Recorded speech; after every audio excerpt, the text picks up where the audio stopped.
मुसाफिर touring club की तरफ से खुशामदीद। और ये व्लॉग आज हम जो बना रहे हैं, नांगा पर्वत का व्यू हमारे सामने, रामा लेक पे हम हाइक करके पहुंचे हैं। और यहाँ पर बहुत ज़बरदस्त वेदर हुआ है इस वक्त, बारिश होने की आसार हैं। और थोड़ी सी चीज़ें डिस्कस करना चाह रहे थे ताकि हम आने वाले लोगों को बताएं कि यहाँ पे क्या डिफ़िकल्टीज़ हैं, ट्रैक जो है उसकी प्रॉब्लम्स क्या है, अगर आप बाइक्स पे आते हैं तो उसमें क्या आपको प्रॉब्लम्स हो सकती हैं। हमारे साथ आसिफ भाई मौजूद हैं जो लीड कर रहे हैं इस ग्रुप को और तमाम तर इवेंट को जो है मैनेज कर रहे हैं। साकिब भाई हैं, टेक्निकली हम सबको, हमारी सिक्योरिटी का जो है ना वो सारा जिम्मा इनके सर है। उस्मान है, उस्मान अपना खुद बताइए क्या करते हैं, ये मेरी तरह वेले बैठे होते हैं। उस्मान भाई हैं, उस्मान भाई हमारी बैक सपोर्ट है। हाँ, उस्मान भाई भी टेक्निकली हमें जो है ना वो कैरी करते हैं। जो वीडियो बना रहा है और मैं खुद। अब आसिफ भाई बताएंगे कि यहाँ पे आते हुए हमारे साथ जो क्या डिफिकल्टीज क्या है। आसिफ भाई क्या कहते हैं? डिफिकल्टीज तो काफी टफ ट्रैक है जी इसका, रामा लेक का। अब मसला इसमें यह है कि अगर आप जरा सा भी अपने इंटेंशंस को राइट लेफ्ट कर दें तो एक्सीडेंट के इसमें काफी ज्यादा चांसेस हैं। ट्रैक कैसे? ट्रैक काफी टफ है, ऑफ रोड है सारा। लगेज ऑफ कोर्स आपको ऑफ रोड करके आना है नीचे से। लगेज यानी कि बाइक, कैसा बाइक होगा जो यहाँ पे आसानी से आ सकता है? आपको क्या लगता है? यानी कि टायर्स अच्छे होने चाहिए, इंजन वाइज बाइक ठीक हो तो ये ऊपर आ सकता है, अदरवाइज वीक इंजन के साथ ऊपर नहीं आ सकता। सही, weak engine plus load minimum हो। लोड मिनिमम होना चाहिए, मिनिमम और जीरो भी आप कह सकते हैं कि प्रोबेबली आपको जीरो वेट के साथ आना चाहिए। एक्सपीरियंस ऑफ रोडिंग का होना चाहिए बिल्कुल यहाँ पर, क्योंकि यहाँ पे पत्थर है, उसके ऊपर आप स्लिप हो सकते हैं। बिल्कुल। और खासकर जब टर्न लेते हैं तो स्टीप चढ़ाई है, जो तो कि फर्स्ट गियर भी जो है वो छोड़ जाता है। बाइकर्स के लिए तो बेस्ट ऑप्शन यही है कि रामा मेडो में आप अपना लगेज सारा ऑफ करना है, बिल्कुल जीरो लगेज के साथ चलें। और यहाँ पे बाइक ऑलमोस्ट 1 किलोमीटर पीछे आपको लेक से पहले छोड़ना पड़ेगा। बाइक सिक्योर रहता है, होपफुली सिक्योर रहता है। यहाँ के लोग बहुत अच्छे हैं, बहुत कोऑपरेटिव लोग हैं। और आए, लेक एंजॉय करें, घंटा 2 घंटे जितनी आपने बैठना है। आप यहाँ पे कैंपिंग भी कर सकते हैं लेक पे। तो अच्छा, लेक का पानी जो है अनएक्सपेक्टेडली इतना ज्यादा ठंडा नहीं है एज कम्पेयर टू देवसाई और बाकी जगहों पे जितना पानी ठंडा होता है ना, फ्रीजिंग। तो यहाँ पे जो लेक का पानी था वो मैनेजेबल था। तो ये यानी कि दैट वाज समथिंग डिफरेंट। हाँ, लेकिन मतलब you should not suppose to swim in this. हाँ, स्विमिंग नहीं करनी चाहिए, स्विमिंग तो डेंजरस, वेरी डेंजरस। अच्छा, उसके अलावा क्रिटिकली क्या चीज हो सकती है? साकिब भाई आप बताएं कि किस चीज को लेक पे आने से पहले बाइक में क्या चीज है जिसका जरूरी ख्याल करना है? आपके टायर्स बिल्कुल अच्छे कंडीशन में होने चाहिए। थोड़ा सा भी वीक टायर यहाँ पे नहीं आ सकता, क्योंकि पत्थर हैं, वो भी किसी टाइम भी पंचर हो सकता है। हमारे साथ जो दूसरे लोग आ रहे थे उनके जो है बाइक्स पंचर हुए हैं। अच्छा। एक बाइक पीछे पंचर खड़ा हुआ है। और इसके अलावा जो इशू आ सकता है वो ब्रेकिंग अच्छी होनी चाहिए। अच्छा। और सच एज जो है, अगर वो छोटा बाइक है तो वो प्रेफर नहीं करेंगे कि यहाँ पे।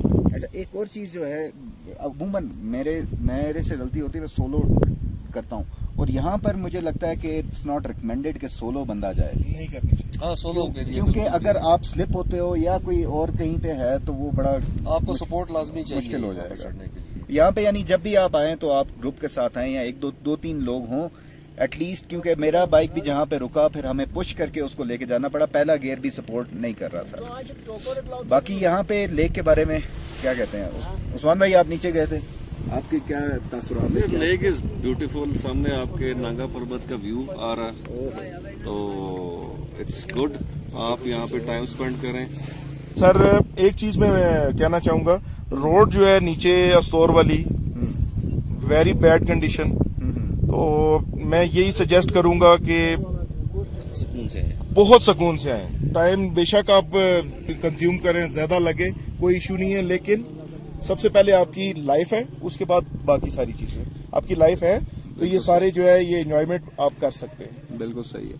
अच्छा, हमारा जो ट्रिप रहा है इस्लामाबाद से लेके till this point Rama lake, उसमें आपको क्या लगता है कि कहाँ कहाँ पे प्रॉब्लम्स है। स्पेशली मुझे लगता है कि जो हमने चिलास से लेके ये अस्तोर तक का किया ना पैच, तो ये या तो कुछ ठंडे टाइम में हो जाता तो ज्यादा बेहतर होता। ये अर्ली मॉर्निंग में क्या अगर हो जाए suggest तो करते हैं? ज्यादा बेहतर था। ये बहुत गर्मी, बहुत गर्मी। वेरी हॉट कंडीशन, और ये नहीं जिसको भी आना है ये तो बर्दाश्त करना है, वो गर्मी को तो बर्दाश्त करना है, ये सफर का हिस्सा है। तो जो भी अगर वो इतनी ठंड जो है लेने के लिए आ रहा है तो कुछ उसको गर्मी भी चाहिए, तो वो भी तो साथ बर्दाश्त करनी है। सही है। बाइक के साथ जब जिस दिन आपने राइड करनी है, डे बिफोर दैट आपने बाइक में क्या क्या चीजें चेक करनी है कि सफर के लिए किस तरीके से बाइक को प्रिपेयर करना है? सेफ्टी मेजर्स आपने लेने हैं, सेफ्टी इक्विपमेंट सारे का सारा बाइक में होना चाहिए, क्रैश गार्ड होना चाहिए। और ऑप्शनल कौन सा, ये आप क्या सर क्रैश गार्ड के बगैर आप हम तो सजेस्ट नहीं करेंगे कोई बंदा। यानी कि वो critical में। जी जी वो क्रिटिकल शामिल कर सकते वो हैं। आपका लाइफ सेवर है। अगर आपका क्रैश गार्ड नहीं है तो आप नथिंग, risk में। You are nothing. ठीक है। अगर आप रिवर के बैक साइड पे वापस आप स्टीप के ऊपर जा रहे हैं और स्लाइड हो जाती है जी, जी। और आप बाइक को गिराते हैं तो क्रैश गार्ड बाइक को रोक लेगा। और वो बाइक की इटसेल्फ भी प्रोटेक्शन कुछ ना कुछ एक्सटेंट तक मांगी। जिस तरह अभी आते हुए हमारा बाइक भी लीन किया था, जी हमने उसको गिरा दिया था और कुछ लिवर या फुट रेस्ट को कोई असर नहीं हुआ। कुछ भी नहीं हाँ, ये चीजें भी आपकी बच और आते हुए साकिब भाई भी थोड़े से रास्ते में रोड बैड कंडीशन की वजह से कोशिश गिरे थे। करें कि मतलब निकलने से पहले अपना ऑयल वगैरह चेक कर लें, आपकी चेन वगैरह की कंडीशन Mechanically bike fit होना मैकेनिकली बाइक फिट होना चाहिए। मैकेनिक से मैं सजेस्ट नहीं करूंगा, कुछ थोड़ा बहुत बाइक की बेसिक हर बंदे को आने चाहिए। खासतौर पे अगर आप जो टूर्स वगैरह टूर्स वगैरह कर रहे हैं ना, तो बाइक्स के आपके पास एक बेसिक टूल किट लाजमी होनी चाहिए। टूल किट के अलावा आपको पता होना चाहिए यार कौन से स्क्रूज, कौन से नट, कौन से बोल्ट इंपॉर्टेंट है, जिनको मैंने टाइमली, फॉर एग्जांपल अगर आपने 2 days का ऑफ रोड किया है तो आपको कुछ बाइक्स की चीजें ऐसी हैं जो कि मस्ट चेक करनी चाहिए। वापस आके आप बताएं। वापस आके मतलब आपने 2 दिन का ऑफ रोड किया है तो बाइक से कुछ बेसिक, उसके नट बोल्ट टाइट है, हैंडल की क्या कंडीशन है, चेन की क्या कंडीशन है, चेन को ऑयल है नहीं है, चेन लूज तो नहीं है, बहुत टाइट भी नहीं है, मतलब ये बेसिक नॉलेज बाइक का तो लाजमी होना चाहिए। वेदर अगर अचानक खराब हो जाए तो बारिश में आप रिकमेंड करते हो कि इसमें का ट्रैक किया जाए?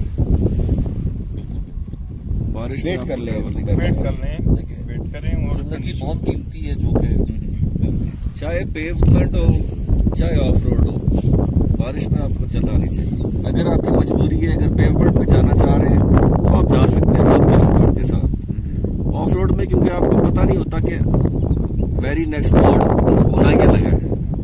तो जैसे अभी ये रामा का ट्रैक है तो एक साइड पे स्टीप है, बिल्कुल स्टीप है, और अगर आपने थोड़ा सा मिसकैलकुलेट कर दिया, ब्रेक लगाएंगे आप, ब्रेक लगेगी नहीं कीचड़ की वजह से, तो आपके पास ऑप्शन बचेंगे नहीं ज्यादा।